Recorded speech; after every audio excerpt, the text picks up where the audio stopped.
Long time no see.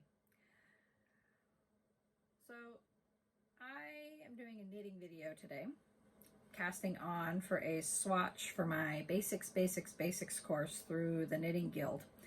My first couple of videos I talked about doing that, and I did work on it and I got all of my swatches done. And when I went to go and send in my first set of swatches, I realized, thankfully before I had set them in, that I was having a lot of trouble with stitch definition, especially when I'm doing my ribbing and things like that.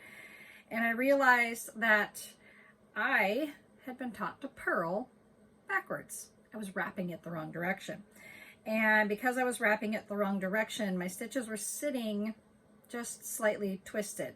The front leg of your knit stitch is supposed to be in the front, and mine was in the back. So because of that, it affected the way that the fabric that I was creating looked, and all of my swatches were for naught. So I'm starting over, and I am relearning that muscle memory for how to create the purl stitch and actually wrap the correct direction. You need to make sure that you're wrapping counterclockwise instead of clockwise. And I have already redone my preliminary swatch, and I've chosen to go with the size 8 needles. I think I like the fabric better on that one. This is a 7, this is an 8, and this is a 9. And I like the fabric better on this one. I think my stitch definition is good, whereas the size 9 needles was just a little too open, the stitches were too loose for my preference. So I'm going to be going with a size 8 needle for the remainder of my swatches.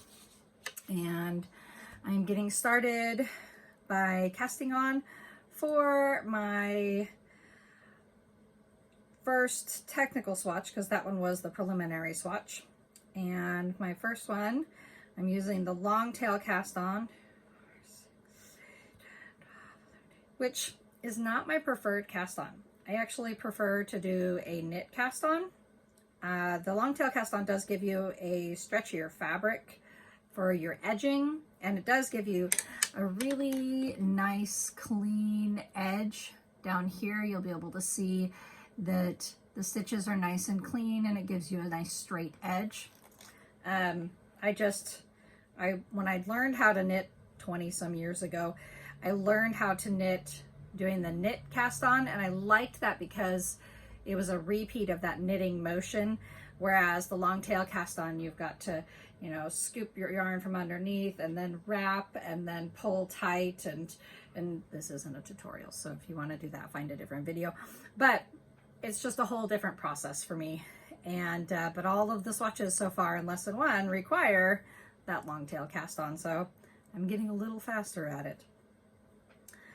But I just wanted to update and say I'm getting back at it, and I'm back in my craft room. We had guests staying with us for quite a few months, and they were staying in my craft room, so they prevented me from being able to get in here and do videos.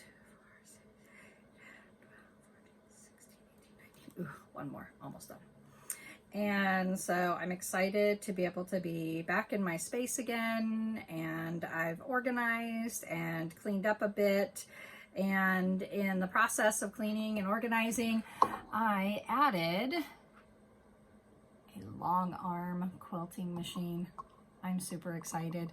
I'm still learning how to use that, and I'm still figuring out how it all works, but it's an exciting project, and I'm glad to be able to learn new skills and use my space and be able to increase my abilities.